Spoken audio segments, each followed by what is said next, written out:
Muito boa noite, sejam bem-vindos a mais um especial Informação dedicado às eleições autárquicas de setembro último. Continuamos a olhar para esse passado recente, mas sem perder de vista o presente e, claro está, o futuro dos concelhos de que temos por hábito acompanhar a respectiva atualidade. Como já ouviu pela promoção, o destaque desta sexta-feira irá estar centrado em Orém, no vizinho concelho de Orém, onde houve lugar à reeleição de Paulo Fonseca. Foi mais uma vitória do Partido Socialista no distrito de Santarém, sendo que esta candidatura reuniu o maior número de preferências da população oriense, precisamente 9.143 votos contra 9.023 da coligação entre Partido Social Democrata e CDS-PP, coligação esta encabeçada por Luís Albuquerque. E como temos por hábito e como temos feito por hábito nestas edições especiais dedicadas às autárquicas, vamos começar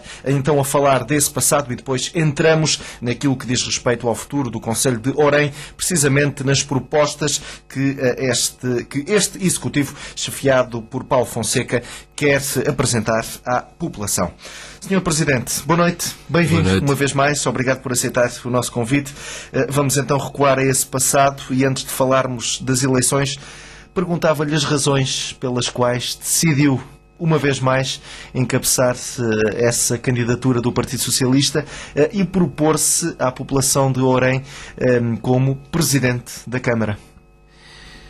Boa noite a todos, cumprimento o auditório da Rádio Vértice e naturalmente é com um grande prazer que estou aqui mais uma vez nesta rádio amiga e vizinha, onde se faz um trabalho informativo que merece o nosso aplauso e o nosso reconhecimento. Sobre a pergunta que me faz, naturalmente que há um somatório de razões que levam a que tomemos qualquer decisão, como por exemplo esta decisão de me recandidatar.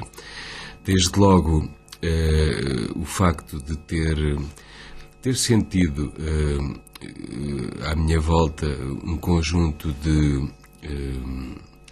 Isto talvez seja difícil para as pessoas perceberem, mas um conjunto de ataques de alguma dimensão e concertação que não são habituais em democracia, mas naturalmente que eu tinha que responder dando o peito às balas, como se diz na gíria popular, e tinha que manifestar que não me intimidam com um conjunto de boatos e falsidades e ataques pessoais que me têm feito neste último ano, principalmente, no último ano antes das eleições. Então, a dada altura, exatamente no dia em que houve um ataque desse e havia uma Assembleia Municipal, eu anunciei na própria Assembleia Municipal que iria propor-me ao Partido Socialista como candidato, se o partido entendesse como tal aceitar essa candidatura. Naturalmente, como disse no princípio, uma decisão desta envergadura não é, digamos que inspirada num único ponto, numa única razão, é um somatório de razões e não lhe escondo que é normal que haja um conjunto vasto de coisas para fazer. Eu tive o azar de ser eleito Presidente de Câmara num momento de veras difícil para o país e para a Europa e também em particular para a nossa região e para cada um dos concelhos. O meu concelho tinha uma situação, e tem ainda uma situação muito débil do ponto de vista financeiro e do ponto de vista estrutural, e ao mesmo tempo caiu-nos uma crise em cima, que é conhecida de todos e provavelmente sentida por todos também, que de alguma forma inibiu a concretização de um conjunto mais vasto de projetos e de concretizações que de alguma forma marcassem o prazer que também se retira de uma função destas, que é o prazer de concretizar coisas e de resolver problemas. E então confesso que, com toda a naturalidade, como sempre faço, que passámos este primeiro mandato, de facto, a arrumar a casa, a reequilibrar a situação financeira do município, acelerar de uma forma até mais rápida do que seria normal e do que seria interessante, a acelerar processos que era preciso aproveitar no âmbito do quadro comunitário de apoio, como sabe, termina no próximo dia 31 de dezembro. E depois começará outra, como todos sabemos, e ao mesmo tempo também a encontrar os projetos necessários para que um vasto conjunto de atrasos que o município de Orem ainda tem possam de alguma forma ser ultrapassados num futuro próximo, com o recurso ao próximo quadro comunitário de apoio e com o recurso aos projetos que tivemos a oportunidade de desenvolver. Por exemplo, para lhe dar alguns exemplos que ilustram esta minha ideia, a questão de termos uma cobertura de saneamento básico bastante baixa, de 46%, que é uma coisa que, adivinho, não haja concelho no país com uma cobertura tão baixa, é um bom exemplo de algo que é preciso recuperar a uma velocidade maior do que é normal, porventura menos planeada, mas igualmente eficaz, cruzamento que é difícil de atingir, mas que tentaremos fazer, e portanto foi necessário lançar um conjunto de elementos de preparação da resolução desse problema, como um concurso público internacional que já foi lançado a propósito de uma resolução gradual deste problema, programada naturalmente, e que terá agora uma fase de acolhimento da entidade reguladora, o ERSAR em concreto, para que possa evoluir definitivamente para o terreno. Do ponto de vista financeiro, dou-lhe também alguns exemplos. Nós figurámos recentemente no Anuário Financeiro, um documento que é editado todos os anos após a verificação do Tribunal de Contas e da Câmara de Revisores Oficiais de Contas, dos chamados ROCs, em que nós aparecemos como o 26º município do país que mais reduziu a dívida, aparecemos como um dos municípios que está em situação de cumprimento efetivo no que se refere à lei dos compromissos. No que se refere ao prazo médio de pagamento, estamos com 78 dias de pagamento aos nossos fornecedores. Portanto, hoje estamos, de facto, numa situação privilegiada, acho que é uma palavra feliz demais, oxalá assim fosse, mas numa situação substancialmente melhor do que tínhamos no início do mandato e que nos permite encarar o futuro com outro otimismo. Ou seja, já agora permita-me, perante esses dados que nos está a dizer, dados bastante positivos, e recuando ao início da sua intervenção, quando falava em ataques pessoais, não era fácil atacar o Presidente da Câmara, perante isso que nos está a dizer. Eu diria que a arte, vamos ver, a necessidade aguça o engenho e a arte, digamos assim, como diz o nosso povo.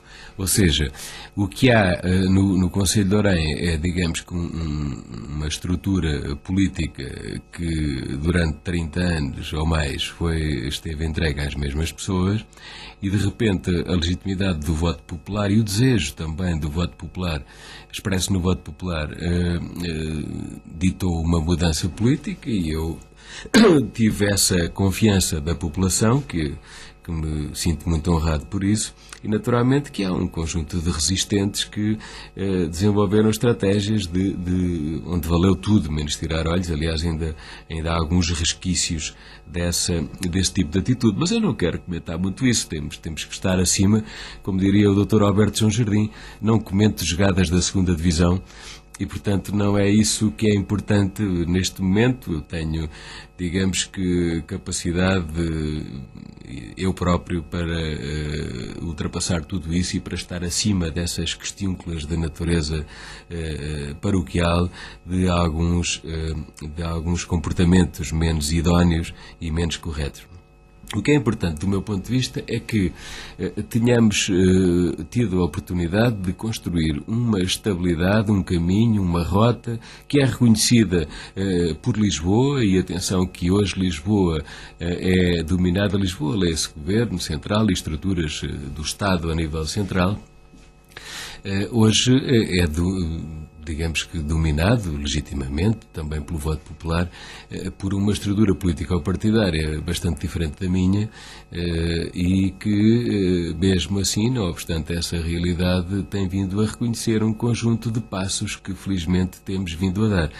E isso permitiu-nos, como eu estava, digamos que a tentar exemplificar, porque é sempre importante exemplificar as nossas ideias para que fiquem claras, permitiu-nos, por exemplo, nesta fase final, e estamos a um mês de terminar o quadro comunitário de apoio, o CREN, para que depois dar lugar a um outro cuja regulamentação e implantação ainda não está bem definida, como é sabido, mas neste período final e mediante várias desistências de outros municípios do país que porventura não tenham conseguido reunir a chamada componente nacional para desenvolver outros projetos, nós tínhamos conseguido, e estamos a trabalhar fortemente nisso, conseguido recuperar algumas candidaturas que tínhamos previstas e que não chegaram a ser aprovadas quando surgiram os cortes ordenados pelo Governo Central e que nos permite, digamos que ainda,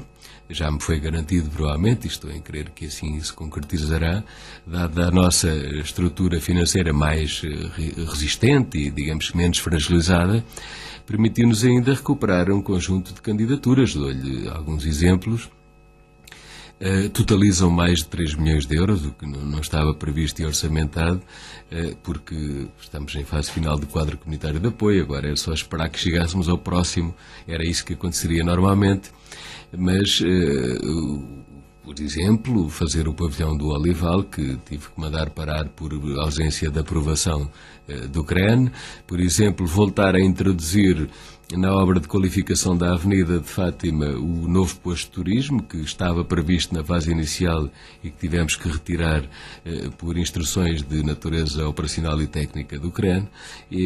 Por exemplo, recuperar o antigo edifício dos Passos Conselhos junto ao novo edifício da Câmara Municipal de Orém, numa preservação da arquitetura que ele tem, é um dos ex-libris do nosso Conselho e que vai levar ali uma provocação positiva que eu acho que vai ficar muito agradável do ponto de vista arquitetónico e também funcional, que é um corredor de vidro que irá ligar os dois edifícios, misturando a arquitetura antiga com a nova e preservando um espaço absolutamente fundamental para o nosso ideário cultural coletivo. Já tem então estado a falar desses projetos, dessas ideias. Permita-me agora começar ou recuar até mesmo a essa noite eleitoral para que as pessoas também entendam aquilo que se passou em termos de resultados. Tivemos então essa vitória do Partido Socialista, e já voltamos aos projetos, como é óbvio. Tivemos então essa vitória do Partido Socialista. Tivemos aqui a novidade, que foi uma coligação entre Partido Social Democrata e CDS-PP. Os mais atentos, somando os votos de 2009, quando as duas forças correram separadas, com aqueles que foram atingidos agora em 2013, veem que esta força da direita andou por ali, ficou-se por ali pelos mesmos votos praticamente. Como é que analisa esta necessidade de existência de uma coligação à direita para que fosse então retirado esse poder ao Partido Socialista? Bom, repare que, de facto, nas últimas eleições de 2009, se porventura somássemos os votos do CDS-PP com o PSD, teriam tido mais votos que nós tivemos em 2009. Mas concorreram separados nessa altura e, portanto, nós ganhámos as eleições, como é sabido. Agora concorreram em conjunto e, não obstante terem concorrido em conjunto, não conseguiram ter mais votos do que nós. Contrariamente a algumas análises demagógicas e intencionalmente demagógicas que por vezes circulam, é exatamente como diz na sua pergunta. De facto, o somatório dos votos de ambos os partidos daria uma vitória bastante substancial, o que não aconteceu. Eu interpreto isso, sem falsa modéstia, como uma oportunidade e um reconhecimento pelo trabalho bastante árduo que foi possível desenvolver durante estes 4 anos. Naturalmente que assumo, como sempre fiz, que nós cometemos erros, nós somos humanos e todos os dias erramos. Eu por mim falo, todos os dias erro e todos os dias procuro com coragem e com determinação emendar os erros que for fazendo e procurando ser sempre cada vez melhor. Penso que é, aliás, um desígnio da vida das pessoas de bem procurarem melhorando a sua relação com os outros e consigo próprios. É isso que eu procuro fazer. E naturalmente que tive um cenário de profunda dificuldade, tal como todos aqueles que são autarcas neste país ou que tiveram a responsabilidade de exercer uma função deste tipo, de profunda dificuldade que decorre desta crise. É absolutamente difícil resistir a absurdos, e deixe-me dizer-lhe, absurdos que nada têm a ver com a crise, antes a prejudicam, antes a pioram, se quiser, como a lei dos compromissos, essa célebre lei dos compromissos, e que me obrigou, por exemplo, em pleno ano eleitoral, normalmente as pessoas menos atentas dizem assim, bom, este ano há eleições, então vai ser aqui um fartar vilanagem a fazer obras e a concretizar projetos para captar a simpatia do voto popular. Bom, eu tive que dizer em 2013 a todas as associações do Conselho, meus amigos, lamento muito, mas em 2013 não há um só cêntimo de apoio a cada uma das associações. E assim foi. Como compreende, isto é uma medida muito difícil, impopular. Muito impopular e que, naturalmente, tem custos de simpatia para quem, digamos que se candidata a um cargo desta natureza. E assim como aconteceu neste exemplo das associações, aconteceu em inúmeros exemplos, mas é preciso sermos rigorosos, é preciso termos consciência de que o dinheiro público é algo absolutamente sagrado e, por outro lado, que a lei é algo intocável que temos que cumprir, mesmo quando discordamos. E há inúmeras leis que hoje existem, deixe-me dizê-lo em jeito de desabafo, que são até inexequíveis, que não têm qualquer possibilidade de serem levadas à prática, que estão, infelizmente, a deixar de ser cumpridas e estamos com essa situação e com esse chapéu, com esse cutelo, se quiser, que alguns menos atentos inventam em Lisboa, estamos a prejudicar fortemente as nossas populações. Ainda hoje lia com mágoa, sabe que depois das eleições autárquicas é uma tradição que todos os autarcas sejam solidários entre si. Durante um período há uma campanha eleitoral, há um ato eleitoral, há uma escolha livre e democrática dos cidadãos e a partir daquele momento até ao próximo ato eleitoral é dever de todos os autarcas, de alguma forma, desenvolverem parcerias que lhes permitam utilizar os parcos recursos que temos à nossa disposição para ajudar a resolver os problemas das populações e dos nossos conselhos. E, portanto, vou dar um exemplo que me deixa à vontade depois deste preâmbulo que procurei fazer aqui. Ainda hoje lia num órgão de comunicação social digital da região que a Câmara Municipal de Santarém tomou uma decisão na última reunião, portanto falo disto abertamente porque é uma questão pública, vinha na comunicação social, tomou uma decisão assumindo que está a deixar de cumprir a lei dos compromissos para garantir que haja alimentação nas escolas e transportes na rede escolar. Bom, isto é um absurdo, como todos calculamos.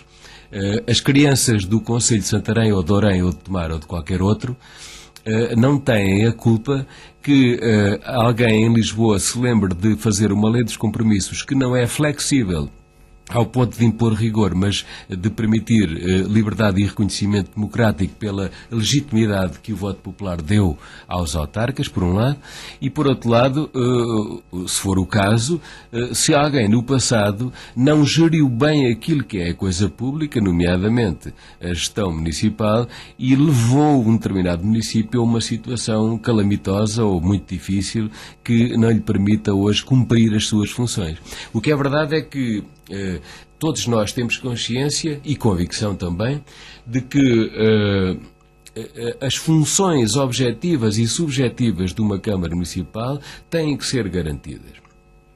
Também é verdade que o rigor, o sentido de responsabilidade e a dinâmica e o conhecimento também de uma autarca devem, digamos que, deixar de dissertar investimentos que porventura não tenham retorno ou mais-valia para os cidadãos ou para as instituições. Mas tem que haver um equilíbrio.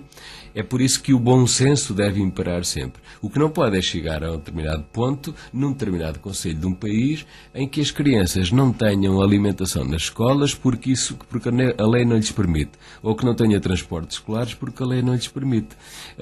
Bem basta esta crise absolutamente terrível que nos caiu em cima e que, pelos vistos, de dia para dia se agudiza mais ainda, levando a que, infelizmente, e deixe-me dizê-lo com toda a convicção, infelizmente haja milhares de crianças nas escolas cuja única refeição que têm por dia é exatamente aquela que tomam na escola.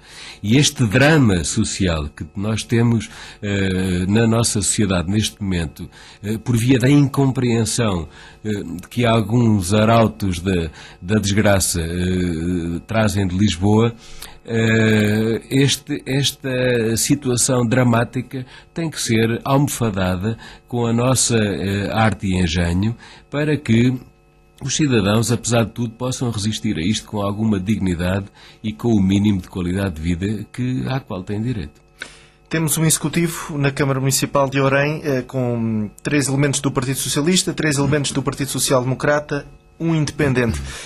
2 perguntas numa só. Mas do Partido Social Democrata são por via da coligação. Exatamente. Portanto, um do CDS. Exatamente, Partido Social Democrata e CDS. Temos então aqui, e agora 2 perguntas numa. Está confiante de que assim, de um modo tão repartido, será fácil governar? E a outra pergunta era, não foi possível chegar a um acordo para que essa governação ficasse mais fácil? Alguma coligação? Não, nós fizemos um acordo. Vamos ver, portanto, na minha lista Porque mais ninguém tem pelouros, mais ninguém para além do Partido Socialista. Sim, portanto, nós temos 3 pessoas na nossa lista, eu e 2 vereadores, a coligação do PSD com o CDS tem outros 3, e há um vereador de um movimento independente, que é o MOVE, o Dr. Vítor Frazão, que aliás foi Presidente de Câmara pelo PSD, como é sabido, durante um tempo em 2009. Nós fizemos um acordo de governabilidade, assim chamámos, com o Dr. Frazão. E, portanto, o que é dito nesse acordo, e de uma forma muito global, é que o Dr. Frazão não assume nenhum pelouro, apenas participa nas reuniões de Câmara, mas tem um gabinete na Câmara para poder, de alguma forma, conhecer tudo o que se passa dentro da Câmara e como sempre tentei imprimir, a Câmara deve ser aberta e estar, digamos que, à disposição de todos, nomeadamente daqueles que têm responsabilidades executivas. E, portanto, tem um gabinete na Câmara, tem apoio de secretariado, dos nossos secretários, são as mesmas pessoas que o apoiam nessa matéria, e garante, digamos que, um acordo de governabilidade no sentido de viabilizar as propostas para que o Conselho possa andar para a frente, desde que conheça previamente todas as coisas. Há naturalmente um clima de confiança que é necessário desenvolver e que existe. Eu nunca tive nada contra o Dr. Frazão, antes, por contrário, conheço desde os meus 14 anos, 13 anos, desde os meus 13 anos, já lá vão para aí 2, né? Conheço já há muitos anos, porque ele trabalhava numa escola onde eu andei no 8º e 9º ano, e conheço há muito tempo, e portanto somos amigos e temos um clima de confiança que vai para além de todo este tipo de opiniões diferentes que possam existir numa situação desta. E portanto estou em crer que não haverá qualquer problema, as coisas têm funcionado, o Dr. Frazão faz as suas propostas, é esclarecido, conhece todos os aspectos de cada decisão antes dela ser submetida à reunião de Câmara, como deve ser, para poder refletir e maturar a sua decisão, e portanto as coisas têm funcionado bem naturalmente com respeito pela sua autonomia. E sente que quem o apoiou, quem confiou na candidatura de Paulo Fonseca, na candidatura do Partido Socialista, compreende esta necessidade de ter sido estabelecido este acordo? Bom, eu acho que o primeiro desígnio de quem tem a responsabilidade de ser Presidente da Câmara é cumprir a vontade popular. E isso chama-se democracia. A liberdade de cada um acaba quando começa a do outro. E, portanto, são elementos sagrados que devem estar sempre presentes. Ora, o povo de Orém exigiu que eu fizesse este acordo com o Dr. Frazão. Porquê? Porque se manifestou através do voto neste sentido. Se achasse que eu não devia fazer um acordo com o MOVE, então teria votado mais em mim. E, portanto, esta expressão popular é aquilo que deve ser respeitado, desde logo, acima de todas as outras questões. E por que não com o PSD, se formos por essa ordem de ideias? Porque o PSD, eu acho que anda um bocado, pelo menos no Conselho de Orém, se calhar a nível nacional também, mas no Conselho de Orém, eu acho que anda um bocado à procura de encontrar o seu caminho. Com toda a franqueza, acabei de dizer há 5 minutos atrás, com o seu testemunho e de quem nos está a ouvir, que as eleições disputam-se numa determinada altura, há uma campanha e há um ato eleitoral e depois acabam até ao próximo ato eleitoral e, portanto, com essa vontade e sem me querer meter na vida partidária dos outros, diria que o PSD anda à procura do seu caminho. Repare no seguinte, esta semana houve a última reunião de Câmara, aconteceu na terça-feira passada, já assim. Foi uma reunião muito intensa, com muitos pontos, como é normal, e alguns pontos sérios e digamos que de grande responsabilidade para o futuro. Recordo-me que nós levámos à reunião de Câmara a intenção de declarar de utilidade pública um determinado pedaço de terreno em Fátima, para podermos proceder a uma expropriação, uma vez que tem sido difícil negociar diretamente com os proprietários. Esta expropriação tem a ver com a requalificação da Avenida Dom José Alves Correia da Silva, que nós desenvolvemos, eu diria, 95% no meu mandato, desde fazer um novo projeto, fazer o concurso, depois a empresa entrou em dificuldades, teve que fazer um novo procedimento concursal, entrega a outra empresa, negociar com todos os proprietários ao longo de uma avenida, para quem conhece, portanto, são alguns quilómetros, de todo um conjunto de tarefas absolutamente hercúleas e deparámos-nos desde o início com um processo, mais ou menos a meio da avenida, em que o proprietário de um terreno onde existia um restaurante, e existe, tinha um processo em tribunal contra a Câmara, em que pedia alguns milhões de euros de indemnização, porque em 2001 a Câmara Municipal de Orém licenciou um projeto de um novo hotel naquele local. O senhor denunciou, portanto, acabou com os contratos dos seus rendeiros, tinha várias lojas aqui, porque tinha, digamos que, a aprovação camarária, e depois a Câmara retirou a licença que tinha aprovado. Portanto, retirou a aprovação passados uns meses. Bom, então isso originou um processo em tribunal que se arrastou por todo este tempo e, portanto, nós precisávamos, para poder avançar com a obra da avenida, de 1.500 metros quadrados deste senhor. Tivemos que nos sentar à mesa. Lembro-me que a primeira reunião demorou 7 horas no escritório dos advogados em Lisboa, com os advogados da Câmara e eu próprio, e os advogados do senhor e ele próprio, para tentarmos chegar a um acordo. Não foi possível, nem tínhamos legitimidade para isso, até porque, a dada altura, como o processo estava no Tribunal Administrativo e Fiscal, era preciso ir ao próprio Tribunal. E então a sua doutora juíza, do Tribunal Administrativo e Fiscal de Leiria, decretou uma sentença que vem com base nesta tentativa de acordo e neste acordo que depois é alcançado para bem do município. É retirado o processo do Tribunal, o senhor deixa de pedir indemnização à Câmara, a Câmara recebe aqueles 1.500 metros quadrados que foram necessários para fazer a avenida e compromete-se a dar-lhe outros 1.500 metros quadrados pegado com a mesma propriedade, mas na parte de trás. E é por isso que agora é preciso expropriar uns pedaços, porque ainda faltam esses pedaços para fazer os 1.500 metros quadrados.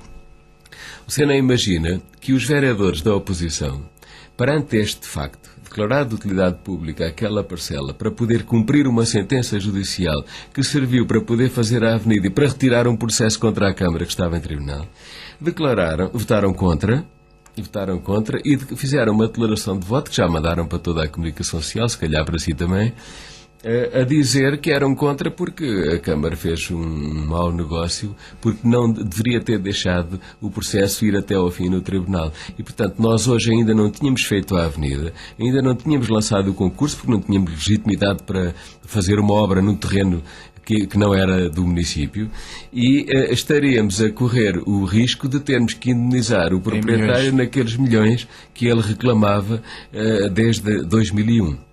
Veja só este tipo de comportamento. Eles, porventura, porque é que eu digo que andam à procura do caminho?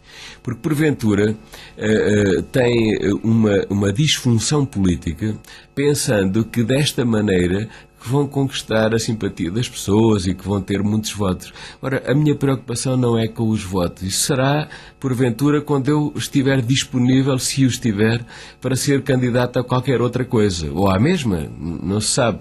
Mas mesmo que decidisse ser candidato à mesma coisa, isso passa-se daqui 4 anos. Portanto, não é este o tempo de estar a fazer uma disputa política ou partidária. Por outro lado, porque é que digo que andam à procura do caminho? É que, na verdade, mesmo que pensassem assim, não é este o caminho. Porque o que é importante é resolver os problemas, concretizar as coisas e fazê-lo de forma rigorosa e poupando recursos da autarquia. Repare que esta obra estava projetada desde o tempo do anterior Executivo para ser feita de uma determinada forma que teve que ser corrigida, como já disse atrás. Tivemos que fazer todo o projeto.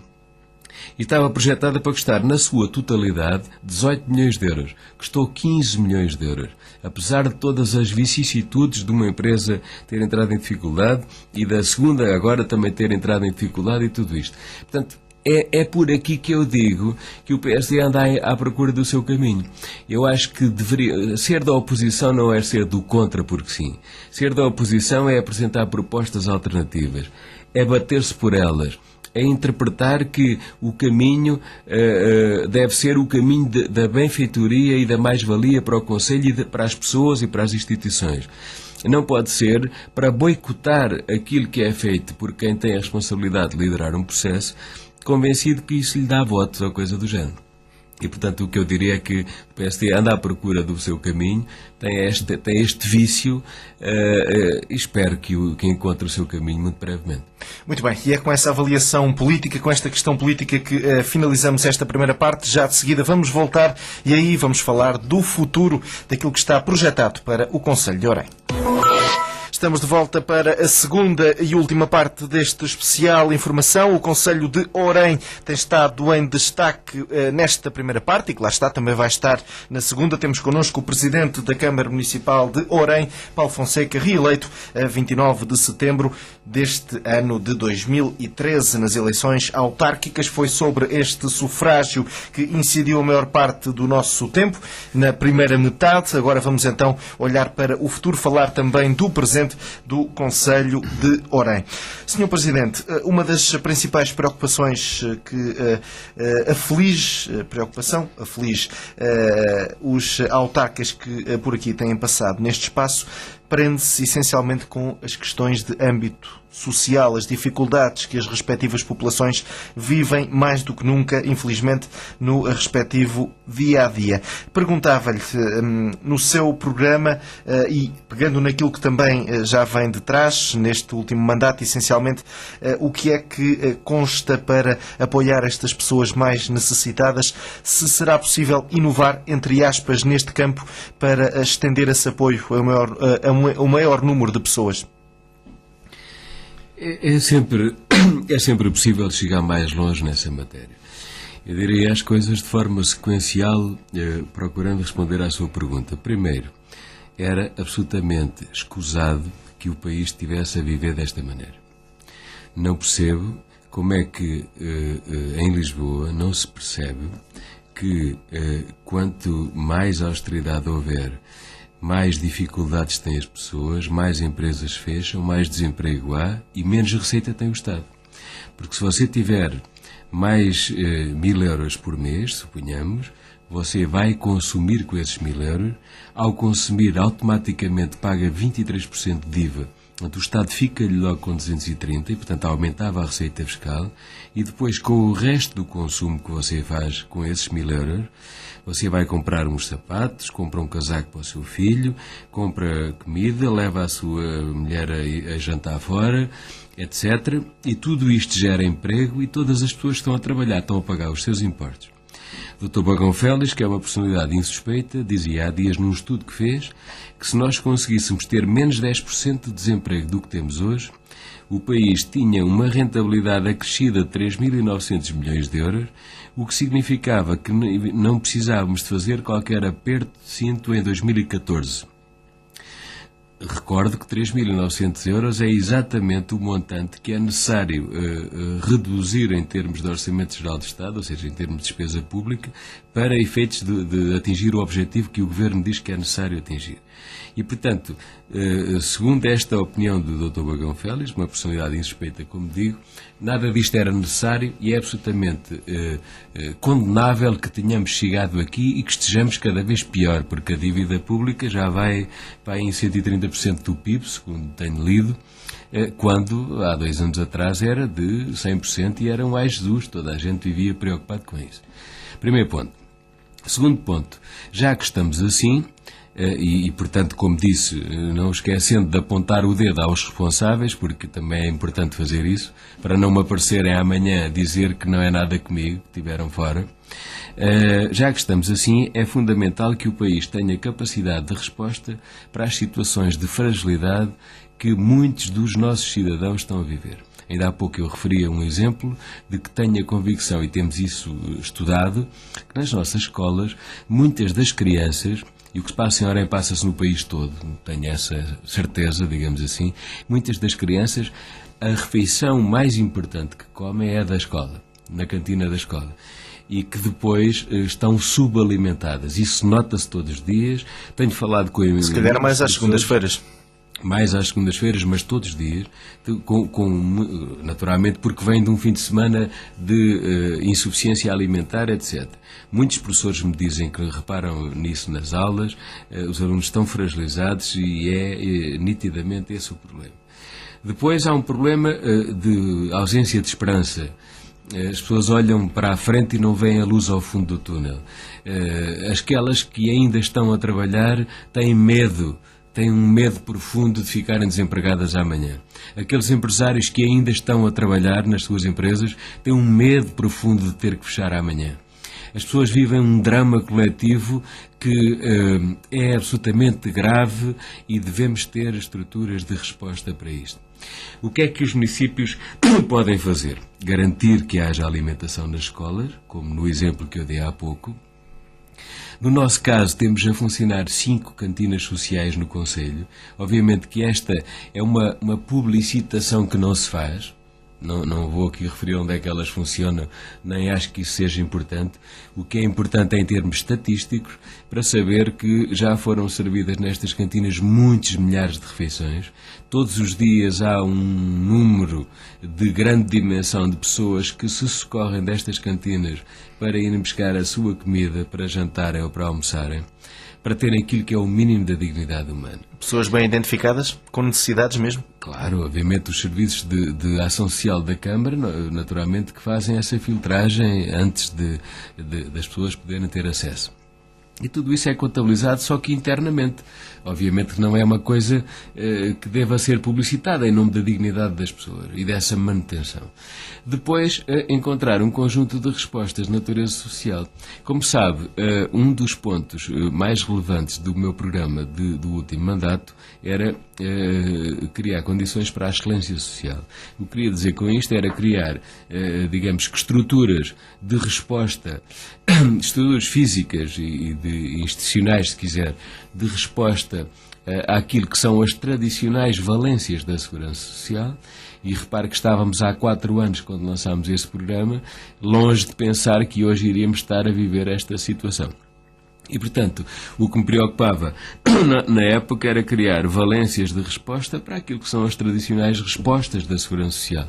O apoio à terceira e quarta idade, o apoio à infância e aos jovens, o apoio aos cidadãos portadores de deficiência, este tipo de situações que é aquilo que usualmente se respondia.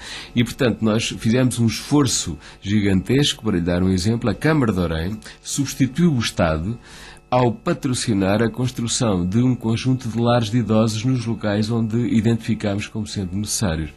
Na Urqueira, na freguesia de Urqueira, em Matas, em Gondomaria, para lhe dar alguns exemplos, estão a ser feitos lares de idosos, estão já numa fase final as obras para ficarem prontos, e o município patrocina 75%. Usualmente, como todos nós sabemos, era o Estado que patrocinava este tipo de equipamentos. O Estado pôs zero nestas obras, que resultam de protocolos com as IPSS locais para termos respostas atendidas. Hoje a situação é diferente, é dramática. Posso lhe dizer que ainda hoje estive a trabalhar no sentido de montar um regulamento para nós darmos respostas a coisas tão pequenas como esta que lhe vou dizer. Portanto, é um novo serviço que nós vamos lançar a partir dos próximos dias, em que a Câmara vai ter uma equipa de 2 pessoas que irá responder àquilo que são as necessidades básicas dos cidadãos carenciados. O que é que eu quero dizer com isto? O idoso que precisa que lhe repare o autocolismo, o idoso que precisa que lhe arranje a lâmpada que deixou de funcionar, esse tipo de serviços que as pessoas não têm dinheiro, nem têm capacidade, nem têm mobilidade, nem têm estado de espírito, estão absolutamente fragilizadas, e nós vamos colocar um serviço dessa natureza ao serviço das pessoas. Já o fazemos noutras áreas, temos um banco de voluntariado que pretende e tem feito dar respostas técnicas aos cidadãos. Por exemplo, alguém que precisa de uma muleta, de uma cadeira de rodas, de uma cama articulada, de formação profissional para se integrar numa determinada área, etc. Vou-lhe dar outro exemplo. Nós criamos uma coisa que é um ninho de empresas. Um ninho de empresas utilizando um piso inteiro do mercado municipal, o piso 0, que estava devoluto, e que criámos um conjunto de espaços onde um jovem tem uma ideia de trabalho, uma ideia de negócio, se quiser, mas não tem dinheiro para o montar, então tem um espaço gratuito durante um ano, um segundo ano em que paga uma renda simbólica, e um terceiro ano já paga uma renda um pouco maior, e no final do terceiro ano tem que sair, ou porque a ideia vingou e tem a obrigação de criar o seu próprio espaço noutro sítio, ou porque a ideia não vingou e tem a obrigação de dar o lugar a outro. Aqui nós criamos um serviço de casamento, entre aspas, claro, entre aquilo que são as eventuais necessidades das empresas, portanto, as oportunidades de emprego, e aquilo que são as necessidades dos cidadãos, ou seja, a oportunidade para irem trabalhar. E, portanto, este cruzamento é feito de uma forma intensa, procurando de alguma forma ajudar algumas pessoas. Obviamente que este é um serviço que nos tempos que correm muitas vezes é frustrante porque não se consegue, mas existe um serviço do município que pretende trazer essa dinâmica e que funciona junto ao ninho de empresas que eu estava a referir. Bom, aqui tem um conjunto de exemplos de preocupação social para podermos chegar mais longe. Mas eu não resisto a, tal como fiz um preâmbulo nesta resposta à sua pergunta, a fazer também um prólogo. É que hoje temos um outro conjunto de preocupações também. A imigração. A imigração, que era uma marca dos portugueses na década de 60 do século passado, e 70 e 80, por aí fora, que depois reduziu com a instalação da democracia e o aumento da qualidade de vida dos cidadãos. Houve até muitos regressos de cidadãos que foram imigrantes e voltaram à sua terra natal. E que hoje temos um problema gravíssimo do meu ponto de vista, foi o facto do país andar a investir na formação e na qualificação académica dos nossos jovens e agora vão todos embora. Eu estou absolutamente pessimista quanto a isso. Chega à conclusão que daqui a pouco tempo não está cá nenhum jovem no nosso país. E isto é absolutamente dramático, desde o Primeiro-Ministro que os convida a emigrarem, até à situação das famílias que são obrigadas a emigrar. E eu queria deixar um apelo a que todos fizéssemos um esforço para nos mantermos aqui. Este é um trabalho de 20 anos, é um trabalho de geração e que demorará outros 20 anos a construir a partir do momento em que voltemos a ter uma normalidade em Portugal. Que é um investimento na educação, um investimento no estímulo e na valorização pessoal e profissional de cada um, porque já se vê com este estado de coisas um jovem de 20 anos ou de 25 anos que sai daqui para o estrangeiro à procura de uma oportunidade e há países a pagar-lhes bem para os seduzir porque precisam da sua massa crítica, da sua capacidade, precisam do nosso investimento intergeracional e também desta massa crítica brutal que o país hoje já tinha. E, portanto, este jovem de 25 anos chega a um país qualquer onde arranjou emprego, o mais natural é envolver-se efetivamente com alguém, é estabelecer a sua vida pessoal com um projeto de vida nesse país, entretanto aparecerem filhos e, portanto, ficar por lá, esquecendo definitivamente que existe este país, dos seus pais, dos seus vizinhos, da sua pátria. Isto é absolutamente dramático e quem permite uma coisa destas não tem outra palavra senão quase um criminoso. E por falar nisso, na fixação de jovens casais, já sublinhou esse ninho de empresas, que ao fim e ao cabo é um incentivo, basta que haja empreendedorismo entre os jovens, mas para além desse ponto, desse ninho de empresas, desse incentivo, que outros incentivos é que o município de Orem coloca ao dispor dos jovens, dos casais jovens, para que estes se possam fixar no concelho? Não, repare que nós não podemos chegar muito mais longe do que esta estratégia que lhe estava aqui a explanar. Esse ninho de empresas, nesse exemplo que refere, está absolutamente cheio, há uma lista de espera até. Portanto, gostava de ter condições para acolher mais ideias dessas. É sinal que não se fica de braços cruzados. Exatamente. Só que depois não há capacidade estrutural para poder oferecer mais coisas dessas. Por outro lado, nós estamos sujeitos a um corpete que é a legislação portuguesa. E, portanto, coisas como a lei dos compromissos, coisas, disse bem, porque não passa de uma coisa, não é bem aquilo que se chama uma lei com toda a respeitabilidade que a lei merece. Coisas como a lei dos compromissos e afins, algumas que não são execuíveis, são coisas que dificultam brutalmente isso. Agora, há uma dinâmica subjetiva. Aquele que é presidente de uma Câmara Municipal ou aquele que é vereador, aquele que, em representação do povo, tem a honra de desempenhar uma função destas, deve também ir muito além do que diz a legislação ou do que são os contornos, as balizas da legislação e encontrar formatos subjetivos. Dou-lhe alguns exemplos.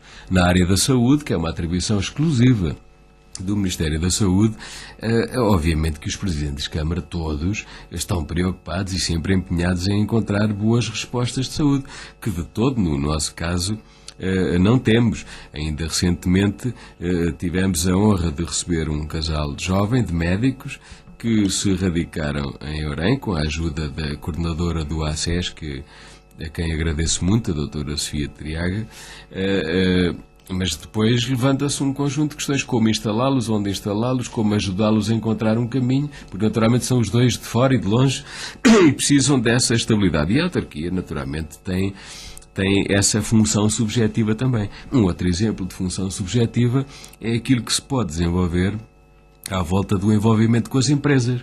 Naturalmente que a autarquia não tem vocação, nem deve fazê-lo, do meu ponto de vista, para desenvolver atividades de natureza comercial, mas, embora a legislação às vezes o exija, que podemos lá ir a seguir, que é uma coisa caricata, mas tem o dever e está preocupada em encontrar formatos que de alguma forma facilitem a vida às empresas e lhes permitir ir mais longe. Dou-lhe um exemplo. Nós este ano aprovámos em reunião de Câmara, numa proposta minha, isentar de derrama as empresas que faturam até 150 mil euros. Portanto, as pequenas e médias empresas que faturam até 150 mil euros, que correspondem a 66% do tecido empresarial do Concelho de Orém, ficam isentas em 2014 de pagar derrama. Bom, vale o que vale. Você dir-me, bom, isso não é uma grande ajuda. É um sinal, é uma ajuda que é possível e é uma ajuda que permitirá de alguma forma as pessoas sentirem um impulso, sentirem um estímulo, sentirem que existe uma entidade pública que está preocupada com elas e, portanto, é um pouco isto. Se me permitir que complete aquela ideia de há pouco, Força. a propósito de me parecer de todo que ao Estado compete gerir aquilo que é público e bem para a defesa de todos os cidadãos e às autarquias também, e portanto não ter uma vocação comercial, é curioso que a legislação que se refere às empresas municipais exige quase delas que tenham um comportamento comercial, eu diria até agressivamente comercial no mercado, como se pudessem de alguma forma ser concorrentes dos operadores privados, que a esses sim compete ter um desempenho comercial. Por exemplo, quando se diz que uma empresa municipal não pode manter-se se não tiver uma rentabilidade em cada 3 anos, pelo menos um ano, com um saldo positivo, um resultado operacional positivo, isso dá-me uma certa vontade de rir, porque o que está a dizer é desafiar a empresa municipal a ir para o mercado concorrer com os privados. Sob a minha pena, não haverá empresa no Concelho de Orém a fazer isso.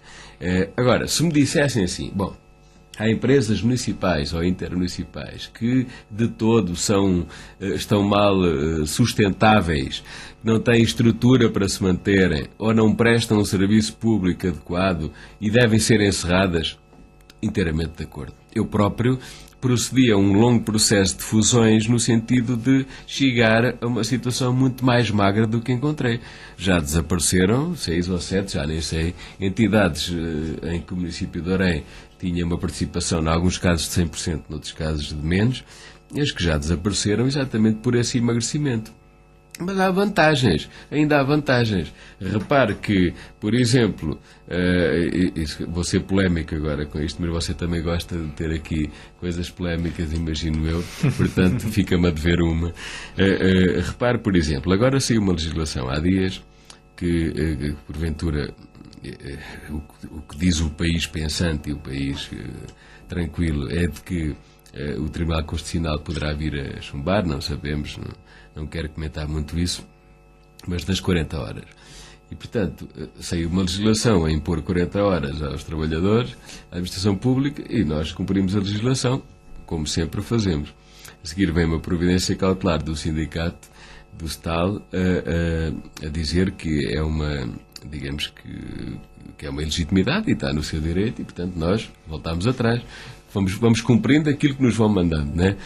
Dos tribunais ou da Assembleia da República, é nosso dever cumprir aquilo que nos mandam.